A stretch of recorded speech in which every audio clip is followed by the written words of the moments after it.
It was a Wednesday afternoon in early May, the kind of afternoon where everything felt quiet, too quiet, and the sun made long yellow lines across the kitchen floor. Helen had just come in from watering the backyard hydrangeas when Michael handed her a glass of water. There was nothing unusual about it on the surface, just water, cold, clear, 2 ice cubes clinking against the sides. Her son smiled at her, the way he used to when he was 7 years old, and lying about whether he had fed the dog. Only now, he was 33, married, and should have had no reason to smile like that. "Here, Mom," he said, casual. "You look flushed." Helen took the glass from his hand and thanked him, but she didn't drink it. Something in her chest tightened as her fingers wrapped around the cold glass. She didn't know why yet. It wasn't a voice, not exactly, more like a whisper of memory, an instinct she hadn't used in decades. Mother's intuition, dormant until the moment it sensed something wrong. She smiled politely, carried the glass to the living room, and set it down on the coaster beside the armchair. "I'll drink it in a bit," she said. Michael nodded and went back to the kitchen. She heard the fridge open, the clink of more ice, a soft hum as he moved around. Nothing suspicious, nothing overt, just the sound of a son helping his mother. But Helen couldn't stop watching the glass. She stared at it the way a child might look at a sleeping snake. The night before, she'd been cleaning out the hall closet. She'd meant to organize the winter scarves and maybe toss a few old boxes. But behind a stack of her late husband's tax records, she found a folder, plain, manila, untitled. Inside, paperwork for a life insurance policy. The policyholder, Helen Marie Carter. The beneficiary, Michael Carter. Amount, $500,000. The document was signed. The date was 6 months ago. Helen blinked, read it again, then a third time. She hadn't signed anything, not knowingly, not recently. She would have remembered, wouldn't she? The next hour blurred. She sat on the floor, the paper spread across her lap, trying to find logic in it. Maybe it was a mistake. Maybe Michael was trying to protect her, secure something in case of illness. But if so, why hide it? Why not tell her? Why keep it buried in the back of a closet? She'd gone to bed late, heart pounding, mind racing. She didn't sleep much. And now, less than 24 hours later, her son was handing her a glass of water, watching her from behind the kitchen door frame, like he was waiting for something. She didn't drink it. Helen called Diane that evening. Diane had been her best friend for 30 years. They had met in law school before Helen dropped out to raise Michael. Diane stayed, built a practice, became the kind of friend who knew when something was wrong, just from the way Helen said hello. "I need you to test something," Helen said, voice quiet. "Test what?" "Water." There was a pause. "What happened?" Helen explained everything. The file, the signature, the timing, the glass, her own fear, growing like a root under her ribs. "I haven't even drunk it," she said, "but I can't bring myself to throw it away either." "Good," Diane replied. "Seal it, bag it twice. Bring it to me tomorrow. I'll send it to a toxicology lab I trust. And if it's clean," Diane's voice lowered, "then we breathe. And if it's not," Helen waited, "then we prepare." That night, Helen placed the glass in a large zip-top freezer bag, then put that into another one. She labeled it with a Sharpie, "Tuesday night water." It felt absurd, like she was part of a movie she hadn't auditioned for. She placed it in the fridge, behind a carton of eggs, and tried to act normal when Michael came in to say goodnight. "You doing okay?" he asked, stepping just inside her doorway. Helen didn't turn from the mirror where she was brushing her hair. "Fine," she said. "Tired. Long day." He nodded. "Let me know if you need anything." "Of course." He left. She waited until his footsteps faded down the hall. Then she got up, locked her bedroom door, and sat back down on the bed, staring at her reflection. She didn't feel fine. She felt like prey. She met Diane the next day in the parking lot of an old coffee shop off the highway. She handed over the double-bagged glass like it was radioactive. Diane took it without a word, placed it gently in a small cooler in her trunk. "I'll call you," she said. Helen nodded, then drove home. That night, Michael made pasta. He brought her a bowl and sat across from her at the table. Rachel, his wife, was still at work. It was just the two of them. He poured her a glass of wine. "Thought we could have a real dinner for once," he said. Helen smiled, picked at her food. He watched her, not intensely, not like a hunter, but like someone calculating odds, gauging responses. She sipped the wine, or at least made it look like she did. The glass never touched her lips. When she went upstairs, she wrote in her journal, not her normal one, a new one. She titled the first page, "If I'm wrong, I lose nothing. If I'm right, I stay alive." Helen began to observe them like a scientist, Michael and Rachel, her son and his wife. She watched how they moved, how they spoke to her, how they whispered when they thought she wasn't listening. The shift was subtle at first. Rachel stopped asking Helen to join her on errands. Michael stopped reminding her to take her vitamins. Instead, they hovered. They lingered around her bedroom. They looked through her mail. They seemed to always know where she was, even when she hadn't said a word. Helen didn't confront them. She played along. She smiled. She nodded. She acted soft around the edges, like her mind was slipping. Then, she started documenting everything. She carried her phone in her apron pocket with the voice recorder running every morning. She made audio notes. Michael offered me coffee. I didn't drink it. Rachel opened my nightstand drawer today. She thought I didn't notice. She kept a spiral notebook in her sock drawer, coded in shorthand. When Diane called to confirm the lab had received the water sample, Helen whispered thank you and said no more. She couldn't risk talking openly anymore. Everything in the house felt like it echoed. She even stopped using the Wi-Fi. It wasn't paranoia. It was survival. The next day, she pretended to leave for a walk and returned through the side door 15 minutes later. She crept upstairs, barefoot, moving quietly across the hardwood floor. From the top of the landing, she could hear Rachel in the kitchen. "She's acting weird," Rachel said. Michael responded, his voice lower. "She knows something. She hasn't touched her vitamins in 3 days. She's on to us." Rachel's voice cracked. "Then we need to hurry." Helen stood still. The blood in her arms went cold. This wasn't anxiety anymore. This was confirmation. That night, Helen checked her door twice before bed. She pushed a chair up under the handle. She placed a wedge beneath the frame. And then she wrote, not in fear, in strategy. She started a new document on her laptop offline. Encrypted. Title. Timeline.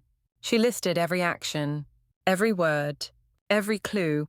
She made backups and saved them on 2 USBs, one taped behind her bathroom mirror, the other inside an old cereal box in the basement. If anything happened to her, someone would know where to look. 3 days later, Diane called. "Are you alone?" she asked. Helen stepped into the garage, shut the door behind her. "Yes."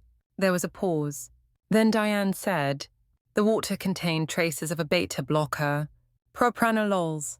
Helen felt the air leave her lungs. "That's used for heart patients," she said, "also for slowing heart rate and blood pressure. In the wrong hands. Dangerous." Helen closed her eyes.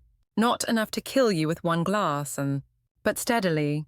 In your tea, your food, your water." Diane didn't have to finish the sentence. Helen already knew. They weren't trying to shock her system. They were trying to wear it down, make it look natural, like she just slipped away. That night, Helen poured herself a cup of tea and she brewed herself and stared at the rising steam. She looked around the kitchen. She'd cooked Michael's meals in this room since he was 10, cleaned his scrapes, wiped his tears. How do you fight someone you once rocked to sleep?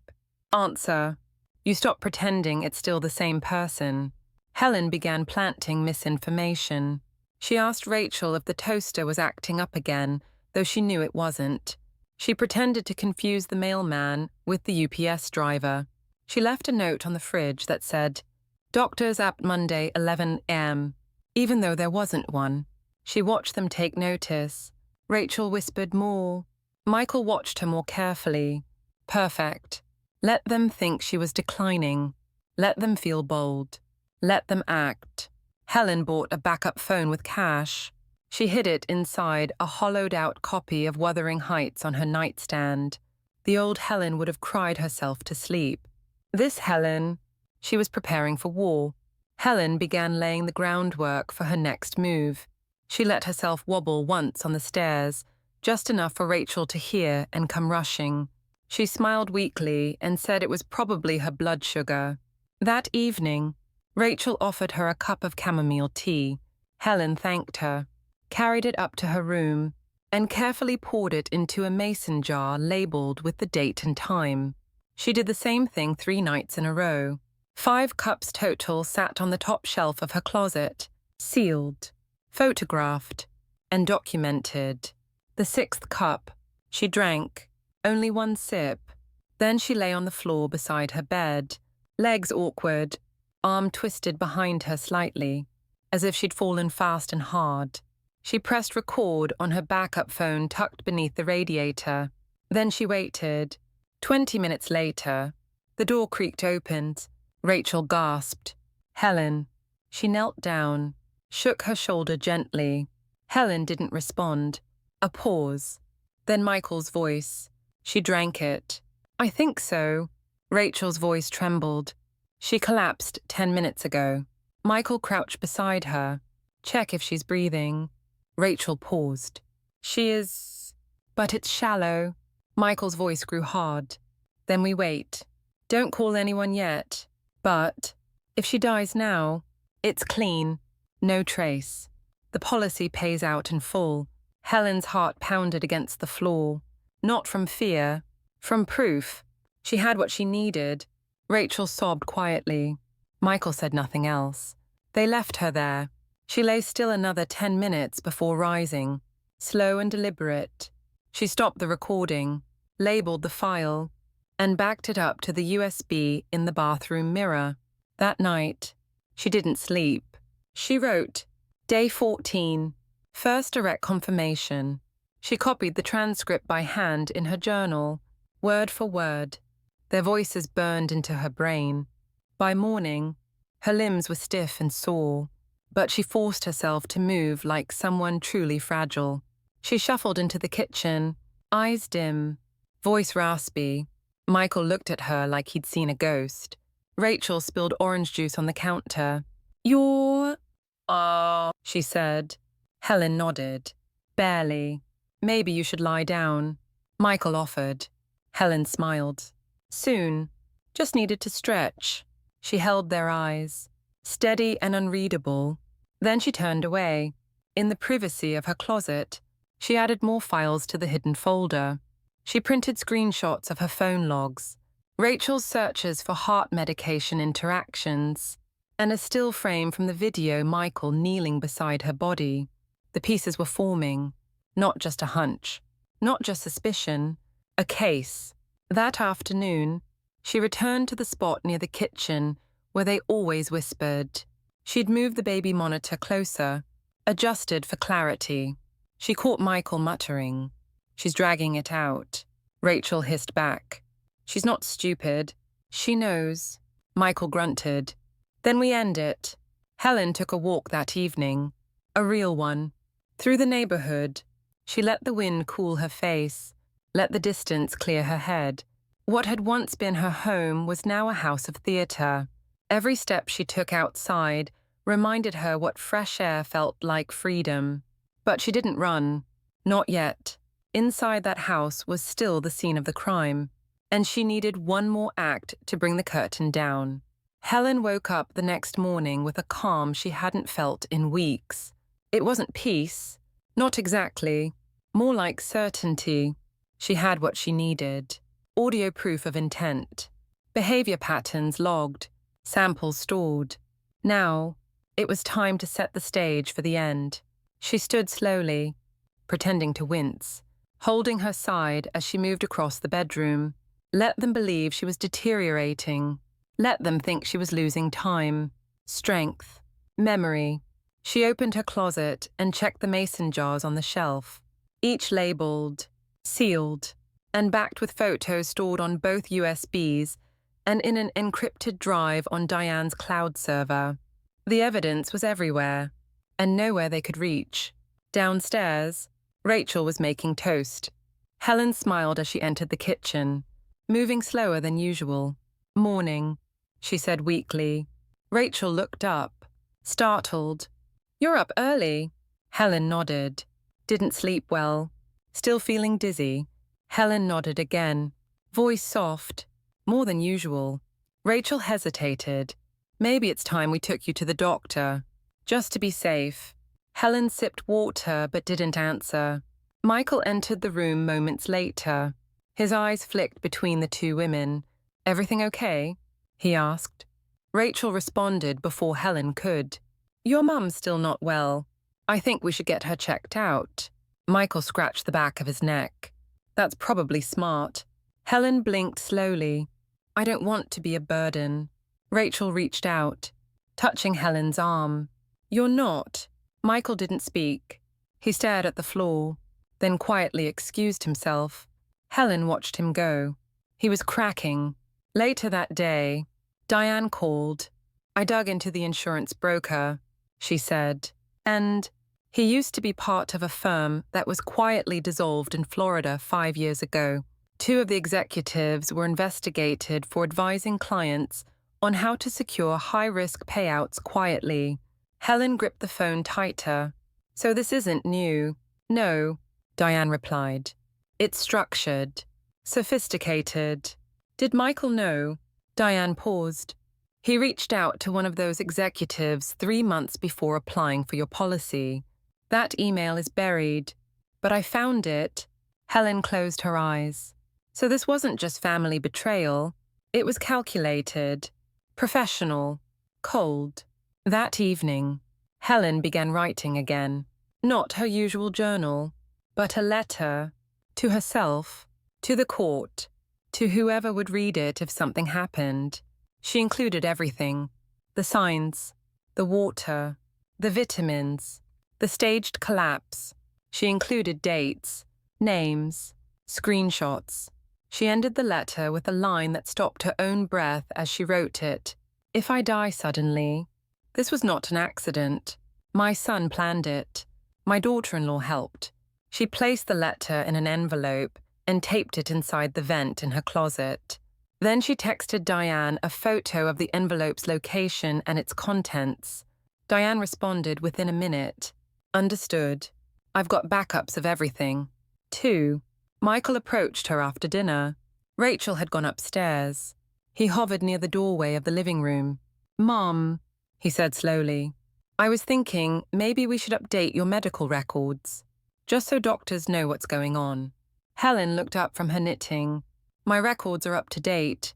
Still," he said, "maybe it's worth getting a full workup. Some blood work, a scan, peace of mind."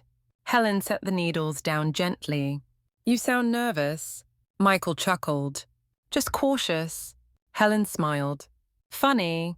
I was just thinking the same thing." His face twitched slightly. "I want you to trust me." "Mom," he said.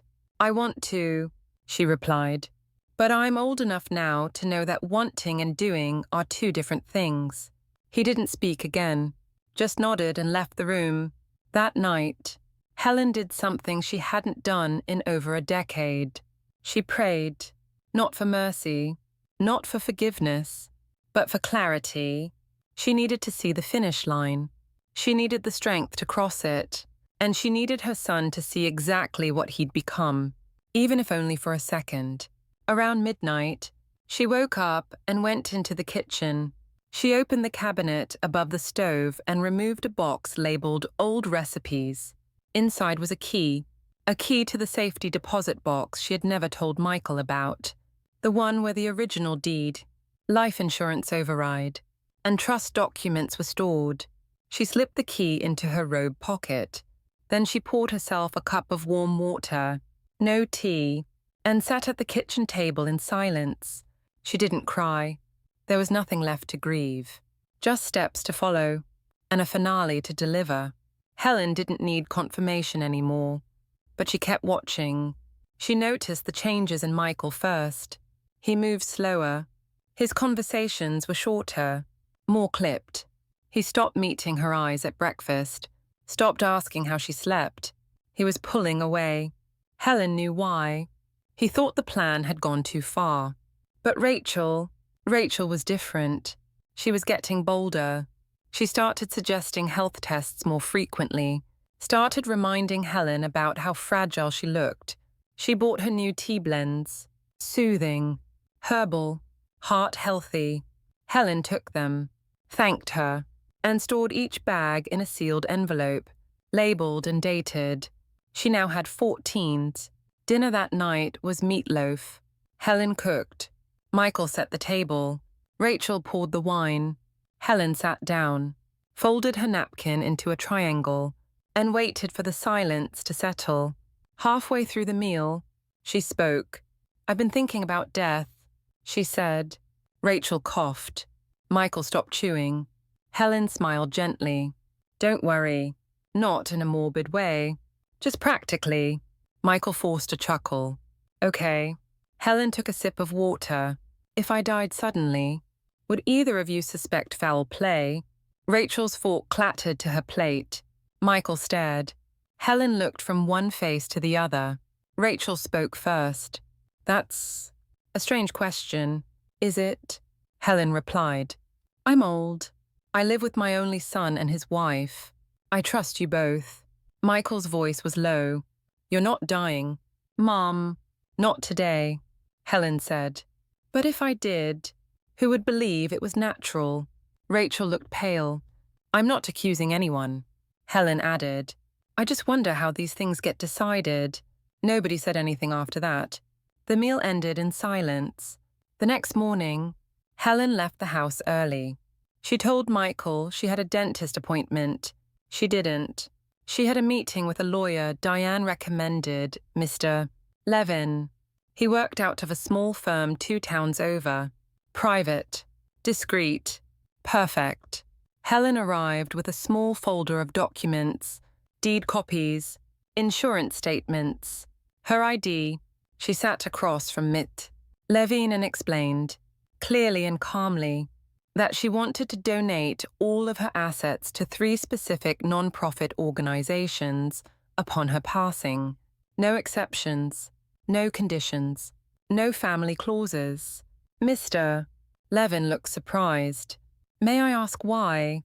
he said gently. Helen nodded. "Because sometimes you learn too late that family isn't who you thought it was." He nodded. They drew up the documents.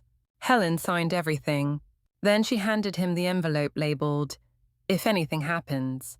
He promised to file it immediately. She walked out of the office into bright sunshine and didn't look back. Back at home, Rachel was vacuuming. Michael was nowhere to be seen. Helen went to her room, pulled out a pen, and began writing.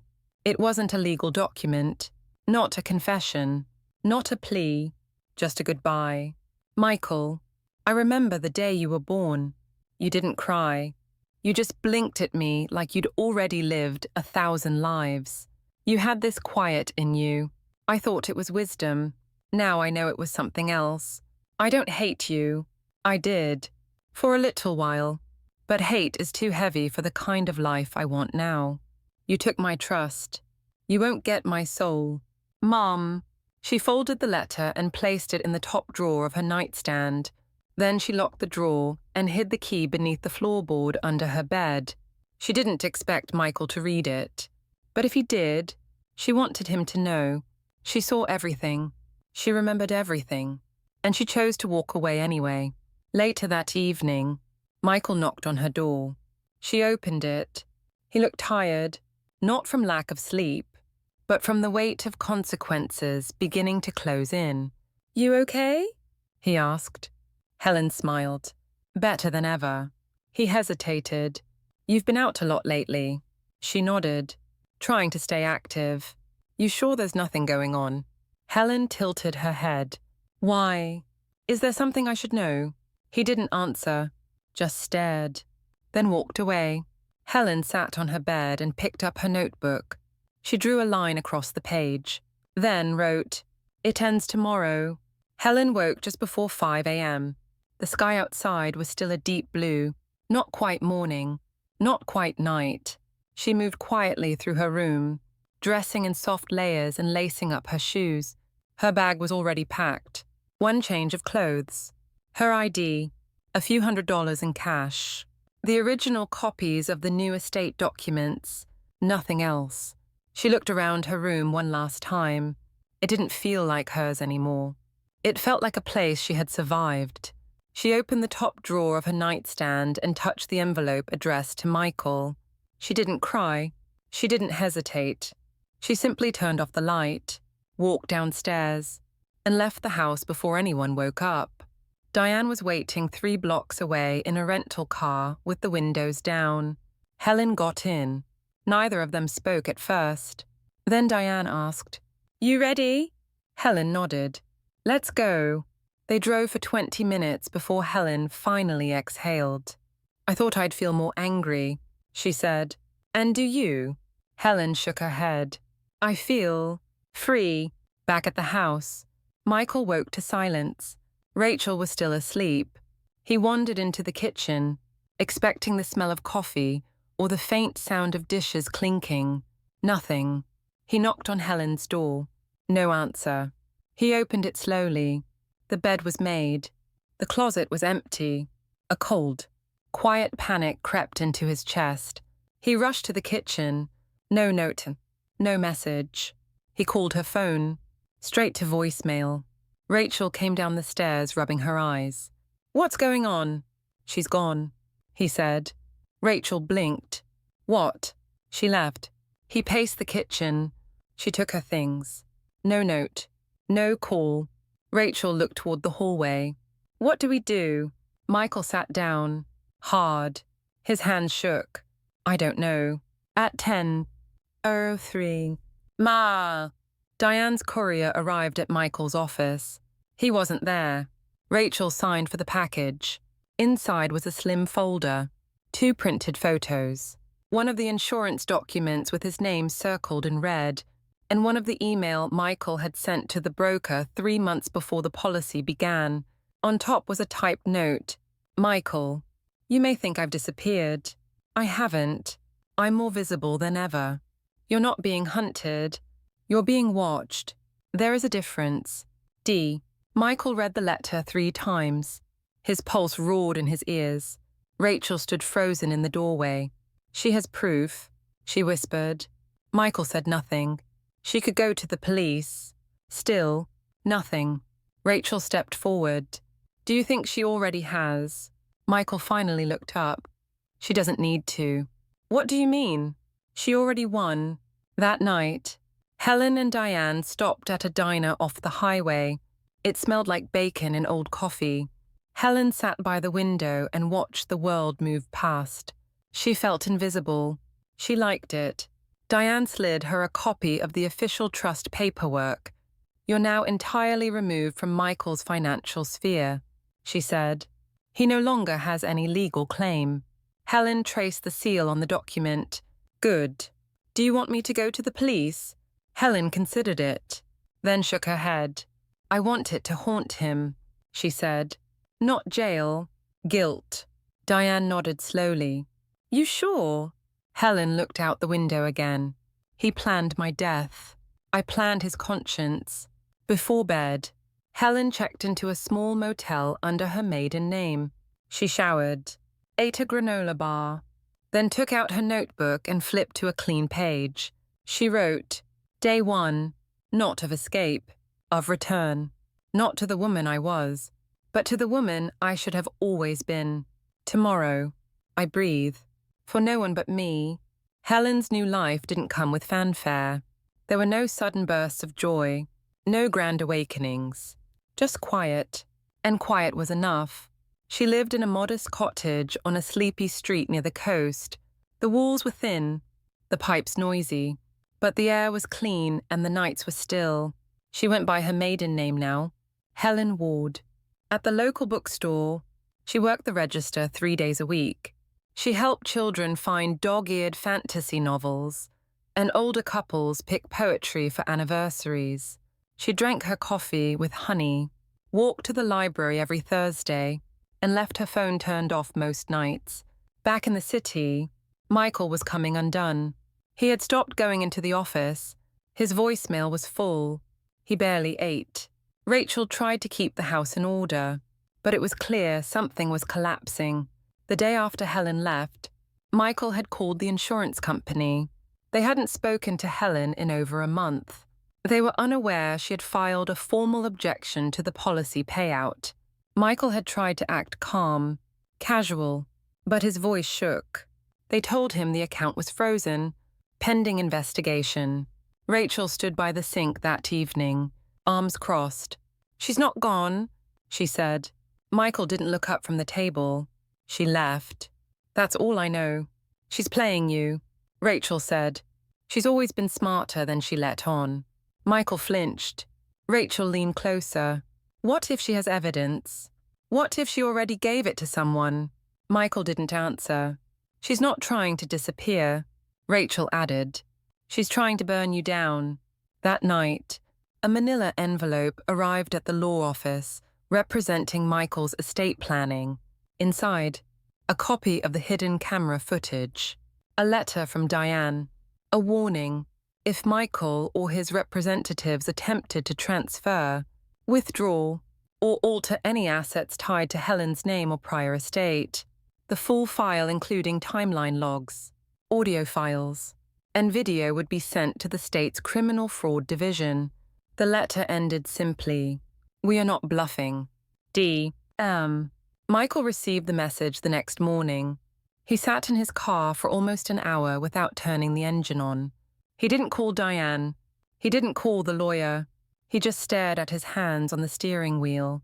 Rachel found him that afternoon sitting on the edge of their bed, looking like someone who'd been told a funeral had already happened and no one invited him. "We lost," she said. Michael nodded. "She beat us." Another nod. Rachel clenched her fists. "She beat you. At the coast." Helen baked a peach cobbler for the first time in years. The oven ran hot, so the edges were darker than she liked. Still, it tasted like memory. She sat on the front steps, warm bowl in hand, and watched the sky change color. A boy rode by on a scooter, trailing streamers. Someone's wind chime jingled from across the street. She breathed in slowly. She wasn't hiding. She wasn't running. She was choosing peace over pity, truth over tolerance, clarity over comfort. She didn't need Michael to understand. She just needed him to feel what he tried to erase in her, that quiet fire beneath the skin, that refusal to go quietly, that life still thrived even after trust was murdered. Later that week, Diane called. "I've submitted the case file to the state attorney," she said. "Redacted. Conditional. If they try to touch a dime, it goes public." Helen nodded. "Good. You sure you don't want full prosecution?" Helen stirred her tea. "I want them to wake up every day unsure if today's the day it all crashes down." Diane was quiet for a moment, then said, "I think that's already happening." Helen smiled. "That's the point." That evening, she lit a candle for no reason, not remembrance, not grief, just light. It flickered against the bookshelf, danced across the curtain, warmed the corners of her new life. She blew it out before bed, but the glow remained. The days fell into rhythm. Helen's mornings began with quiet stretches, a walk to the bakery for sourdough, and coffee with extra cream. She'd learned to smile again, small, real smiles. the kind that came from noticing the curve of a wave or the softness of a folded page. She spent her afternoons helping catalogue new arrivals at the bookstore. The owners, a kind man named Elliot, let her take home anything that hadn't sold in 6 months. Her nights were slower. A candle, a journal, a bowl of lentil soup. Peace had a texture now. It wasn't loud. It was linen sheets and herbal tea and the click of her own front door locking. One Friday afternoon, a letter arrived. No return address. No handwriting she recognized, but her stomach knew before her hands even opened it. Michael. Inside. 2 pages. Typed. Clean. Detached. Mom, I guess I'm supposed to say I'm sorry. I don't know what to write. I've gone over everything again and again. It wasn't supposed to be like this. Rachel panicked. I panicked. We didn't have money. We were drowning. And you, God, you just kept living like nothing was wrong. Like the past didn't matter. I wanted to reset everything. I wanted to protect what I had. It got away from me. It wasn't poison. It was just a mistake. You've always been hard to talk to. You're colder than you think. Maybe you don't realize it, but you shut people out. I don't know if this is goodbye. I just wanted to explain. I didn't mean to scare you. Michael. Helen read it once. Then again.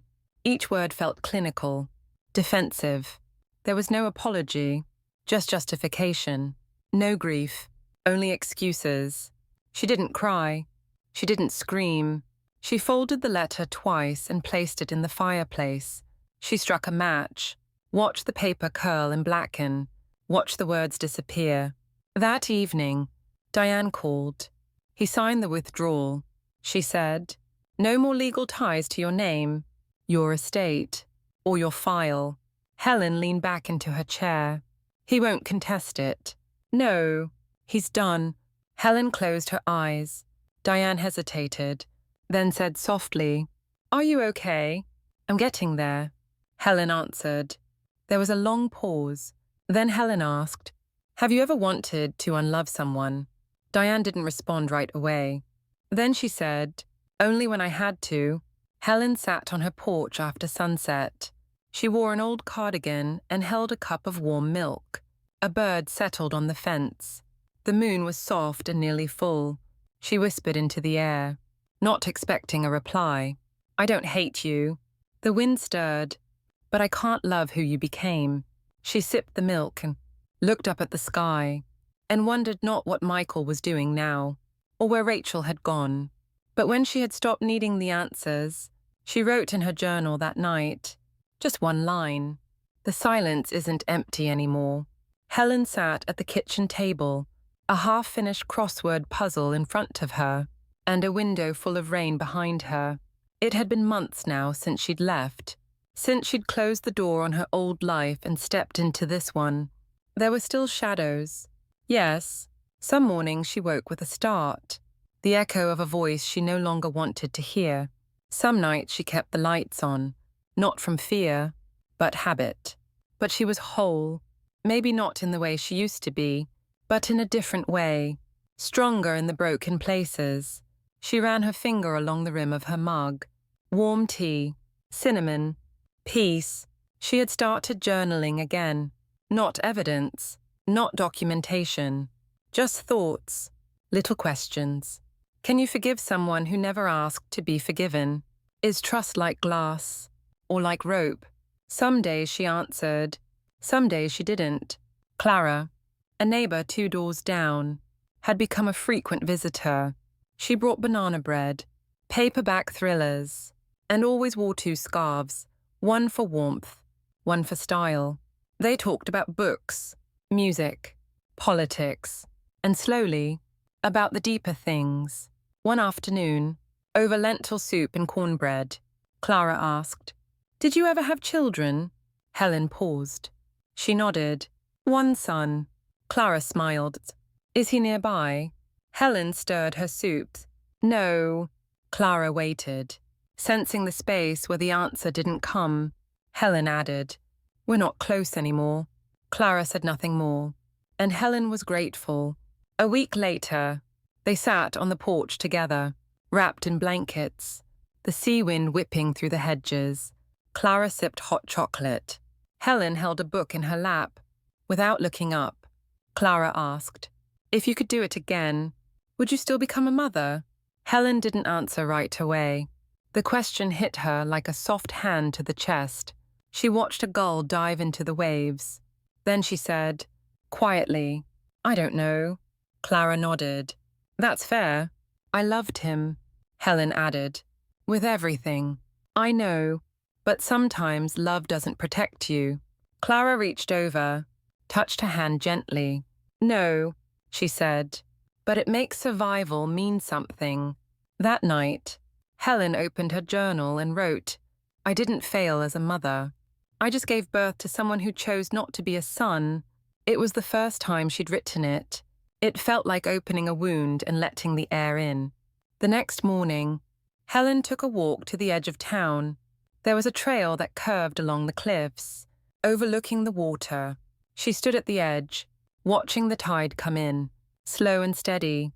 Below her, the rocks were dark and sharp, and once, she might have thought about what it would be like to fall. Now, she only thought about how far she'd climbed to get here. She whispered into the wind, "I'm still here." And that was enough. At home, she baked bread. The smell filled every corner of the cottage. Clara dropped by later with a bouquet of wildflowers. They didn't talk about the past that day.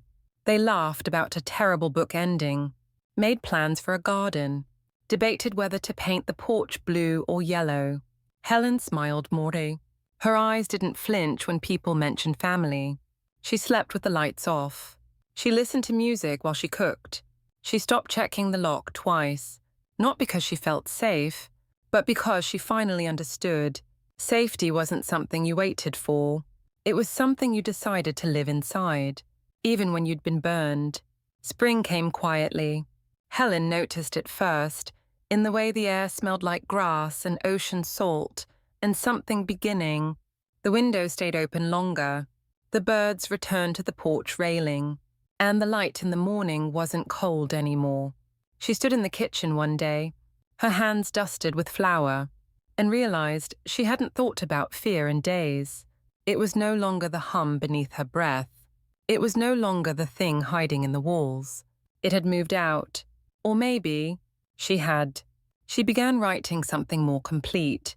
Not a journal, not a letter, but a story. Her story. She wrote for hours some days, pages stacked neatly on the desk by the window. She didn't know if anyone would ever read it. But that wasn't the point. The point was that it existed. A record, a truth, not to punish, not to accuse, but to remember what it means to rebuild from nothing, to walk out of the fire without pretending it never burned. Clara read the first chapter. She cried, then hugged Helen tight and said, "You're not broken. You're brave." Helen didn't correct her. She just smiled and said, "I'm both." On a Saturday morning, Helen stood at the shoreline. The sky was pale gold. She wore a sweater too warm for the season, out of habit. In her hand was a small wooden box. Inside, her wedding ring. She hadn't worn it in over a year. Not since the day she realized that love isn't always a shield. Sometimes it's just the thing you carry while you bleed. She opened the box, held the ring in her palm. It caught the light. Simple. Gold. A life. She whispered to it, not to her husband, not to Michael, but to herself. You kept your promise, even when they didn't. Then she stepped forward, and with one clean motion, let it fall into the sea. She watched the water reclaim it. No tears, no ceremony, just release. That afternoon, she returned to the cottage and finished the last chapter of her story. She wrote, "They tried to write my ending for me, but I took the pen back. Now, I write how I live, quietly, honestly, without apology." She printed the pages, bound them in twine, placed them in a wooden box beside the fireplace. Clara brought over pie that night. They ate in the backyard, under soft string lights, No mention of the past. Just the sound of wind, and forks scraping plates, and two women who knew what it meant to endure. Before bed, Helen stood at the window. The stars were sharp and bright. The world didn't owe her peace, but she'd made her own, not from vengeance, not from victory, but from choosing, again and again, to keep living, not despite what happened, but because of it. She turned off the light, laid her head on the pillow, and for the first time in a very, very long time, she slept through the night. This isn't just a story about betrayal. It's a story about reclaiming your voice, about survival not through rage, but through clarity, and for every woman who's ever been told to stay silent, to trust without question, to love without boundaries. Let this be proof that you can walk away, that your safety is worth protecting, that your peace is not optional, and that strength doesn't always roar. Sometimes, it simply refuses to disappear. If this story moved you, share it with someone who needs reminding. You are not alone. You are not powerless. And your story, no matter how dark it gets, still belongs to you. Subscribe, follow, or save this story. Because survival isn't a secret. It's a message. And it's time we said it out loud.